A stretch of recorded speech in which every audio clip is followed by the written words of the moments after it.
नमस्ते साथियों, एक बार फिर से आप लोग अपने YouTube चैनल पे स्वागत है।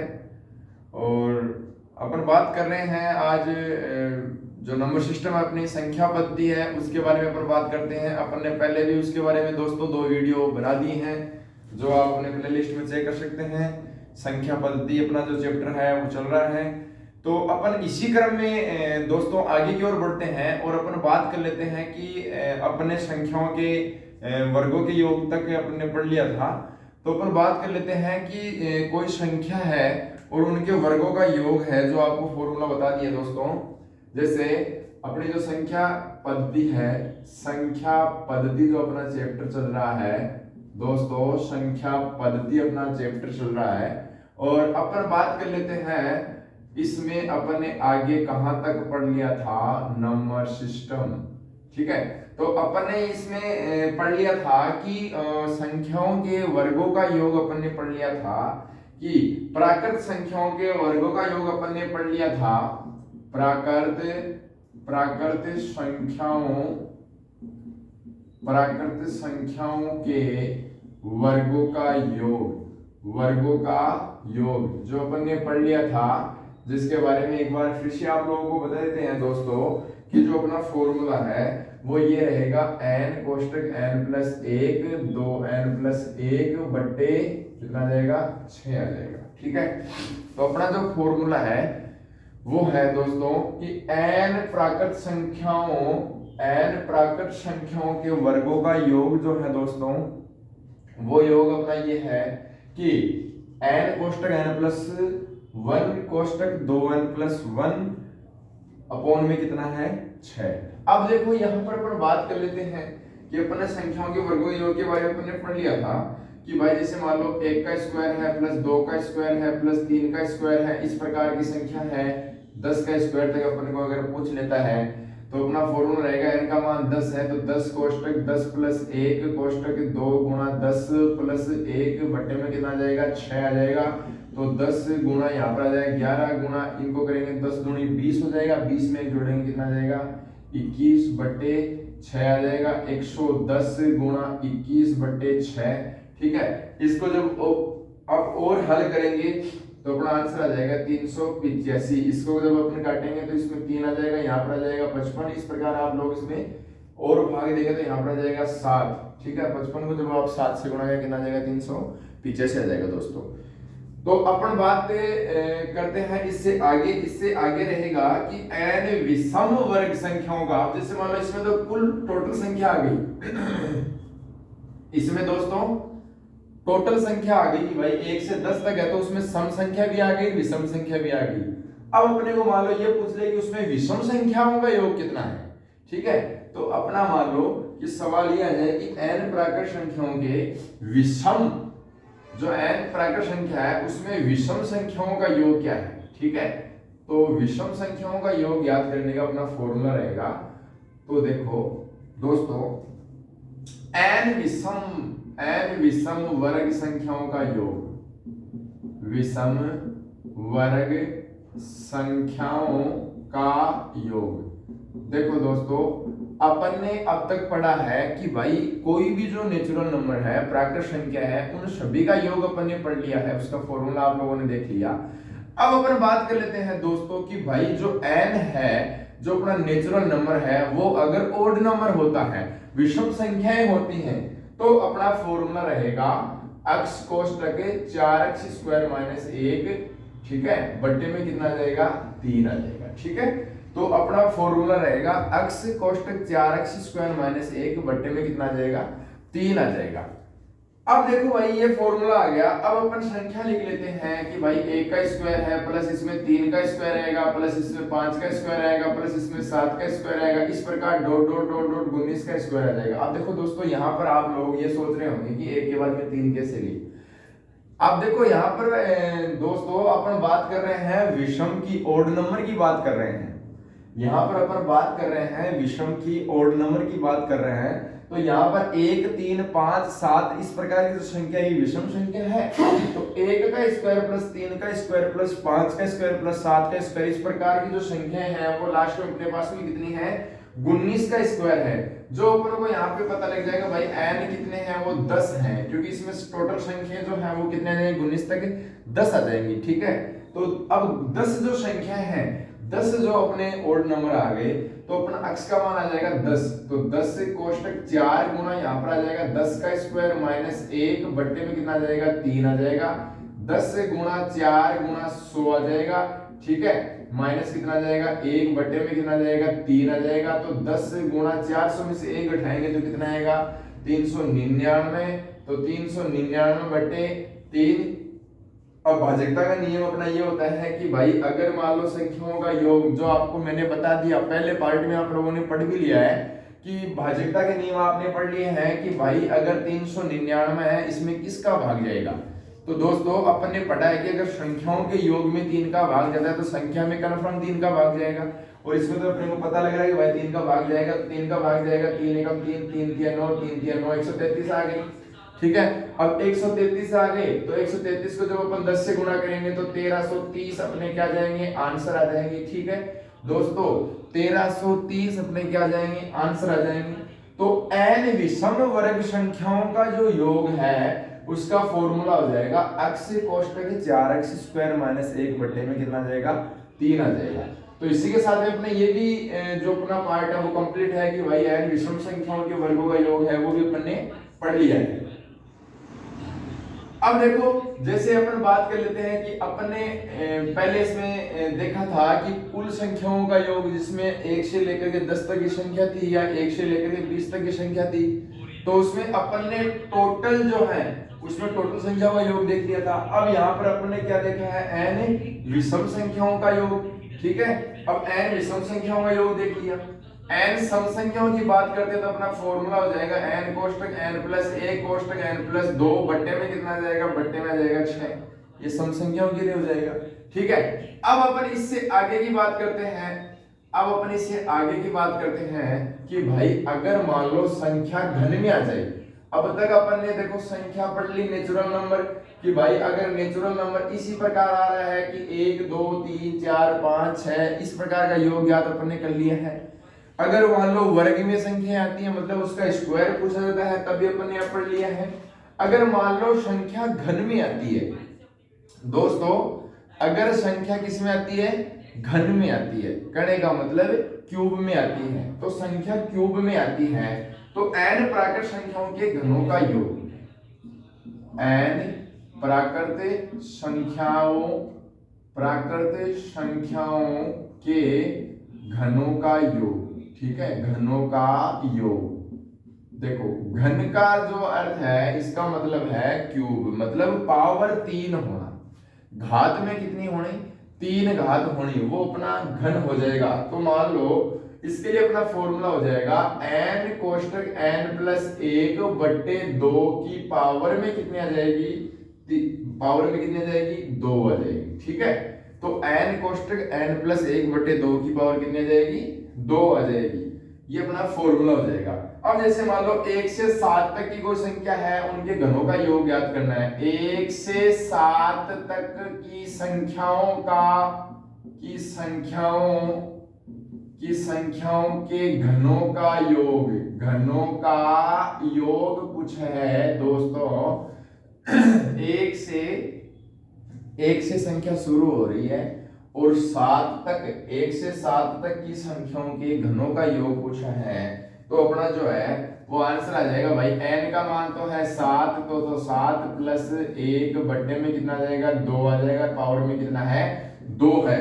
तो यहाँ पर अपना आ जाएगा 7 गुणा 8 बट्टे 2 की पावर में कितना आ जाएगा 2 आ जाएगा। ये 4 बार कटेगा तो 7 चौक 28 और 28 का जब स्क्वायर करेंगे दोस्तों तो अपने को पता है 28 को किससे गुणा करेंगे, 28 से गुणा करेंगे तो अपने आंसर कितना आ जाएंगे 784 आ जाएगी। ठीक है, तो घन संख्याओं का योग ज्ञात करना है तो उसके लिए दोस्तों अपना फॉर्मूला हो जाएगा n कोष्टक n प्लस 1 बटे 2 की होल पावर कितनी हो जाएगी 2 हो जाएगी। ठीक है, तो ये तो हो गया n प्राकृत संख्याओं के घनों का योग। अब n समघन संख्याओं का योग कैसे ज्ञात करें कि भाई ये तो n कुल प्राकृत संख्या आ गई। ठीक है, ये तो कुल प्राकृत संख्या आ गई, ये 1 से 7 तक की आ जाएगी। अब 1 से 7 तक की मान लो संख्या आ जाए, वो क्या आ जाए, सम संख्या आ जाए। कैसी संख्या आ जाए, सम संख्या आ जाए, सम संख्या। ठीक है, क्योंकि देखो जो नंबर होते हैं उसमें ऑड नंबर भी होते हैं और इवन नंबर भी होते हैं, और ऑड और इवन नंबर दोनों जब होते हैं तो अपन उसमें फॉर्मूला लगा देंगे संख्याओं का। और अब अगर इसमें सम संख्या पूछी है तो फॉर्मूला लगा देंगे 2 + 1 का अक्ष का होल स्क्वायर लगा देंगे। ठीक है, तो 2 अक्ष स्क्वायर कोष्टक 1 + अक्ष का होल स्क्वायर, ये अपना क्या आ जाएगा, सम घन संख्याओं का घन, सम जो संख्या होती है उनके घनों का योग आ जाएगा। ठीक है, जैसे सम संख्या बोले तो सम संख्या अपनी आ जाएगी, जैसे मान लो 2 से लेकर के जैसे 2 आ गई। ठीक है, उसके बाद में 4 आ गई, उसके बाद में चलो 2 ही संख्या ले लेते हैं एक बार। 2 का घन कितना होता है 8 और 4 कितना होता है 64, ये कितना आ गया 72 आ गया। ठीक है, अब यहाँ पर फॉर्मूला रखेंगे 2 कोष्टक 2 का स्क्वायर 1 + 2 का स्क्वायर। ठीक है, तो 2 × 4 फिर 3 का स्क्वायर कितना हो जाएगा 9, तो 8 × 9 कितने हो गए 72 हो गए।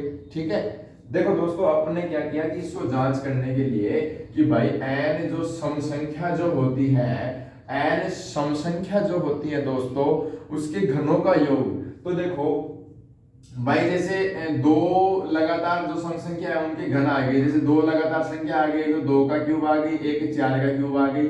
ये अपने को पता है कि भाई ये 8 होते हैं 2 का क्यूब और 4 का क्यूब होता है, 4 का जो क्यूब है वो कितना होता है 4 4 16 और 16 4 64 होते हैं।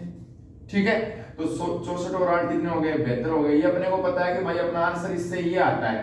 अपन इसको बाई फॉर्मूले अकॉर्डिंग फॉर्मूले से करेंगे भाई, इसको सूत्र के अनुसार करेंगे। तो दोस्तों सूत्र के अनुसार जब अपन इसको करेंगे ना तो अपना जो सूत्र है वो सूत्र ये है कि सम संख्या जो होती है, सम संख्या जो होती है और अगर मान लो उसका क्या पूछे घन पूछे, सम संख्या होती है इवन नंबर होती है और क्या पूछता है क्यूब पूछता है, तो क्या फॉर्मूला है 2 अक्ष स्क्वायर कोष्टक 1 + अक्ष का होल स्क्वायर। इसमें अपन फॉर्मूला लगा देंगे दोस्तों।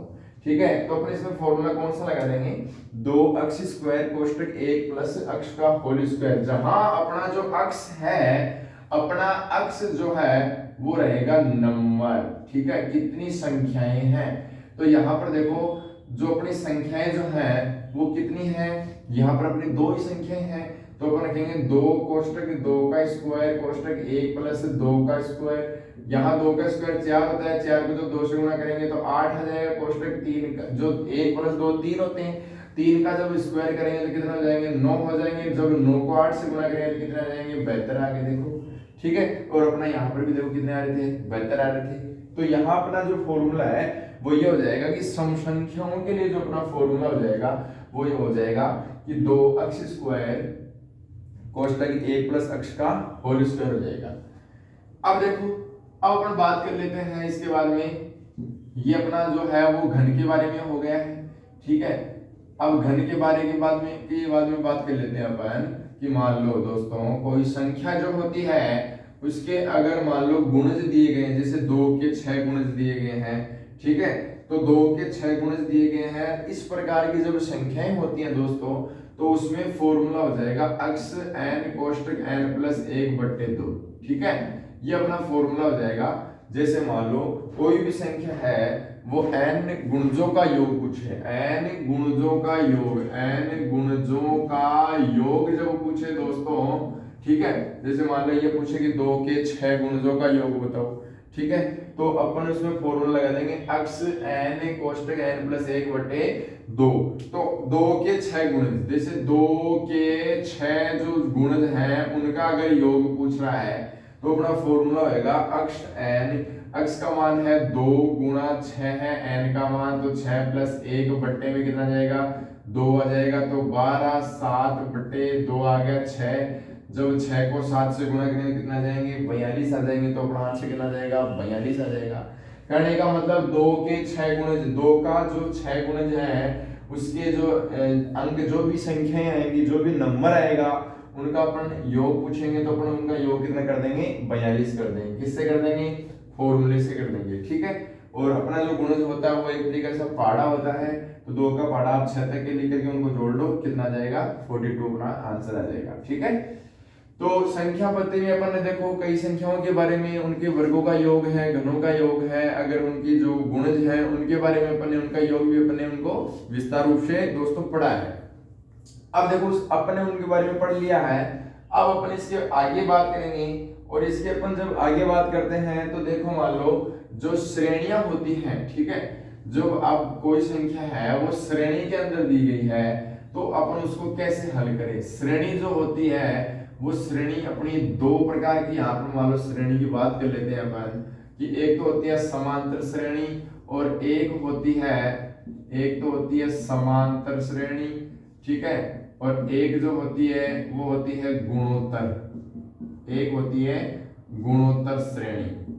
तो देखो दोस्तों अपन बात कर लेते हैं, एक तो समांतर श्रेणी होती है, अगर उसमें कोई संख्या होती है उनका अपन योग कैसे ज्ञात करें, उसमें अपन पदों की संख्या कैसे ज्ञात करें। तो अपन पहले बात कर लेते हैं समांतर श्रेणी के बारे में। समांतर श्रेणी में जो पहला पद होता है आप उसको ऐसे लिखेंगे जिसका नाम है प्रथम पद। इसमें डी होता है जिसको आप लोग बोलेंगे सार्वअंतर डिफरेंट, जिसको आप लोग बोलेंगे सार्वअंतर का मतलब है दोस्तों कि जो भी अपनी संख्या दी गई है, जो भी अपने नंबर दिए गए उनके बीच में अंतर कितना है। उसके बाद में अपन बात कर लेते हैं, इसमें n होता है जो कि संख्या, जो पद होते हैं उनको आप बोलेंगे कितने पद क्या है, वो अपना n हो जाएगा। तो इसमें फॉर्मूला हो जाएगा कि an बराबर a plus n minus 1 into D. ये तो अपना फॉर्मूला हो गया कोई संख्या में पद, कोई जो श्रेणी होती है उसमें पद ज्ञात करने के लिए, ठीक है, उसमें पद ज्ञात करने के लिए। अगर उन्हीं श्रेणी का अपन योग ज्ञात कर लेते हैं तो अपने पास में फॉर्मूला हो जाएगा n बटे 2 कोष्टक a प्लस n, एक तो ये फॉर्मूला, और एक होता है n बटे 2 कोष्टक 2a plus n minus 1 into D कोष्टक बंद, ठीक है। ये अपने दो फॉर्मूले हो जाएंगे एस एन बी, ठीक है, जिनको बोलेंगे सम ऑफ नंबर्स। मतलब यहाँ अगर कोई गुणों जो समांतर श्रेणी में अगर मान लो कोई पद है और उनके अपन योग पूछें तो अपना फॉर्मूला इनसे लग जाएगा। तो अपना फॉर्मूला रहेगा एस एन बराबर एन बटे 2 कोष्टक ए प्लस एल। एल होता है लास्ट डिजिट या अंतिम पद। अब देखो ये समांतर श्रेणी के बारे में हो गया। इसी प्रकार अपन गुणोत्तर श्रेणी के बारे में बात करते हैं। गुणोत्तर जो श्रेणी होती है, जो गुणोत्तर श्रेणी होती है उसमें फॉर्मूला होता है टी एन। अपन गुणोत्तर श्रेणी है उसको अपन लिखेंगे टी एन बराबर ए गुणा आर की पावर एन माइनस 1। ये अपना हो जाएगा गुणोत्तर श्रेणी के लिए। किसके लिए हो जाएगा? गुणोत्तर श्रेणी के लिए। अब देखो यहाँ पर दोस्तों ये गुणोत्तर श्रेणी के बारे में बात कर लेते हैं, जो कि एक तो गुणोत्तर श्रेणी और जो समांतर श्रेणी है, ठीक है। गुणोत्तर श्रेणी और समांतर श्रेणी में क्या अंतर है देखना। अर्थमेटिक प्रोग्रेशन समांतर श्रेणी जो होती है, अर्थमेटिक प्रोग्रेशन जो समांतर श्रेणी जो होती है वो क्या होती है दोस्तों, उसमें डी होता है सार्वय अंतर। उसमें क्या होता है? सार्वय अंतर। और यहाँ आर जो होता है वो होता है सार्वय अनुपात। क्या होता है? सार्वय अनुपात। डी जो है वो वहां सार्वय अंतर होता है, यहाँ सार्वय अनुपात होता है। जैसे इसकी जो श्रेणी होगी वो होगी जैसे 3 है, 6 है, 9 है, इस प्रकार की श्रेणी होगी। और इसकी जो श्रेणी होगी वो अपनी मान लो हो जाएगी कि जैसे मान लो 1 है, 3 है, 5 है, 7 है, 9, इस प्रकार की जो श्रेणी है वो समांतर श्रेणी हो जाएगी। इनमें दोस्तों जो अंतर है वो क्या है कि यहाँ पर जो संख्या है वो गुणा होगी। मतलब यहाँ पर इन दोनों के बीच में कितने का, मतलब अपन 6 में जब 3 का डिवाइड करेंगे तो वो अपने कौन से नंबर आ जाएंगे, है ना? वो तो हो जाएगा उसका आर, सार्वय अनुपात हो जाएगा। उसके बाद में यहाँ पर दूसरे में से अपन पहले वो घटाते हैं, वो होता है डी सार्वय अंतर। तो यहाँ तो संख्या जो होती है वो जुड़ जुड़ करके निकलती है, ठीक है। दूसरी में से पहले घटाएंगे तो सार्वय अंतर आएगा। और यहाँ पर जो दोस्तों सार्वय अनुपात जो होता है वो कैसे होता है? दूसरी संख्या में पहली संख्या का भाग लगाने से होता है। इस प्रकार की अगर कोई श्रेणी होती है तो अपन उसमें क्या करते हैं दोस्तों, अपन उसमें करते हैं कि भाई ए जो है, ए है वो 3 हो गया, लेकिन जब अपन आर निकालते हैं तो a2 बाई a1 6/3 बराबर कितना आ जाएगा? 2 आ जाएगा, ठीक है। तो ये जो है दोस्तों, ये जो है वो तो क्या हो जाएगा अपना सार्वय अनुपात, और ये जो है वो हो जाएंगे समांतर श्रेणी में सारवा अंतर। ठीक है, तो अपन बात करते हैं इस पे अगर क्वेश्चन कैसे आते हैं। ठीक है, अपन बात कर लेते हैं इस पे क्वेश्चन कैसे आते हैं। तो देखना जरा कि इस पे क्वेश्चन कैसे आते हैं। क्वेश्चन दोस्तों इस प्रकार आते हैं इस पे कि यहाँ पर जैसे मान लो कोई श्रेणी आपको दी जाएगी, जैसे मान लो आपको श्रेणी दी गई है 1 3 5 7, 1 3 और 5 और 7 और 9, यहां तक इस प्रकार संख्या आकर के बोल देंगे 17 पदों तक। अब इसमें ये पूछ लिया कि आप लोगों को बताना है कि n का मान कितना है। ठीक है, n का मान कितना है कि भाई कितने पद हो गए। तो अपन यहाँ पर n का मान जब निकालेंगे तो अपन क्या करेंगे कि यहाँ पर अपन लिख लेंगे कि अपना फॉर्मूला रहेगा an बराबर a plus n minus 1 into D. ठीक है, तो यहाँ पर अपन बात कर लेते हैं कि 17 जो है वो अंतिम पद अपना रहेगा। तो 17 बराबर a जो है वो रहेगा 1 प्लस n अपने को ज्ञात करना है, और d जो है वो रहेगा कितना 2 रहेगा। कैसे, अब अपन बात कर लेते हैं कि a जो है वो प्रथम पद होता है, d जो है वो दूसरे में से पहला घटाते हैं, 3 में से a घटाएं कितना बचेगा 2 बचेगा। तो अपन बात कर लेते हैं, देखो इसको आगे हल करते हैं। 17 बराबर 1, इसको जब इससे गुणा करेंगे तो 2n माइनस 2, 17 बराबर माइनस के 2 प्लस के कितने हो जाएंगे माइनस के 1 हो जाएंगे। तो यहाँ पर आ जाएगा 2n माइनस के 1, और माइनस का 1 इधर आ जाएगा तो प्लस का हो जाएगा। तो n का मान कितना आ जाएगा 18/2, जो कि n का मान कितना आ गया दोस्तों 9 आ गया। कहने का मतलब 1 से लेकर के 17 तक के जो नंबर हुए अपने, कौन से नंबर हुए 1 से लेकर के 17 तक के जो ओड नंबर है उनकी टोटल संख्या कितनी हो जाएगी। ठीक है, 9 हो जाएगी। तो अपन इस प्रकार के जब अपने सवाल आते हैं तो अपन उसको समांतर श्रेणी से करते हैं। अगर मान लो दूसरे में से पहले संख्या को घटाने पर अगर मान लो संख्या प्राप्त होती है तब तो दोस्तों वो अपनी क्या है समांतर श्रेणी है। अगर उन संख्याओं के अगर भाग लगाने से प्राप्त होती है तो वो क्या है गुणोत्तर श्रेणी है। जैसे अपन कर लेते हैं, जैसे अपन मान लो गुणोत्तर श्रेणी का भी एक एग्जांपल करते हैं दोस्तों। तो देखो अपना मान लो संख्या है कि 3 है, 6 है, 12 है, इस प्रकार की संख्या है, और अगले ने कहा कि 10वां पद अपने को बताना है कि इसमें जो है वो 10वां पद बताना है कि 10 नंबर पे पद कौन सा है। तो 10 नंबर पे पद कौन सा है इसको बताने के लिए अपन इसमें देखो फॉर्मूला अपन अप्लाई करेंगे tn बराबर a गुणा r की पावर n माइनस 1। ये अपना फॉर्मूला रहेगा। n जो है वो 10 है, अपने को 10वां पद बताना है। a जो है वो प्रथम पद हो जाए कितना है 3 है। r अपन निकालेंगे a2 में किसका डिवाइड करेंगे a1 का करेंगे, 6 में 3 का भाग लेंगे, कितने आ जाएंगे दोस्तों 2 आ जाएंगे। तो t10 बराबर 3 गुणा r कितना है r, देखो यहाँ पर अपने पास में आया है 2 की पावर n जो है 10 माइनस 1 आ जाएगा। तो 3 गुणा 2 की पावर कितनी आ जाएगी 9 आ जाएगी। ठीक है, 10 में से 1 घटाएंगे तो 9 ही बचेंगे। तो 3 गुणा 2 की पावर 9 आ जाएगी। अपन इसको आगे और हल कर लेंगे तो अपना आंसर आ जाएगा 2 की पावर 9 का मतलब अपन 2 को 9 बार गुणा करेंगे और उसको कितने से गुणा कर देंगे 3 से गुणा कर देंगे। जो भी अपनी संख्या आ जाएगी, जो भी अपनी संख्या आएगी अपन उसको क्या लिख देंगे अपना आंसर लिख देंगे कि 10वां पद जो है वो ये हो जाएगा। तो कहने का मतलब दोस्तों ये है कि अगर समांतर श्रेणी में कोई संख्या आती है, अगर समांतर श्रेणी में कोई संख्या आती है तो अपन उसको इस प्रकार से लिखेंगे, और गुणोत्तर श्रेणी में संख्या आती है तो अपन उसको इस प्रकार से हल करेंगे।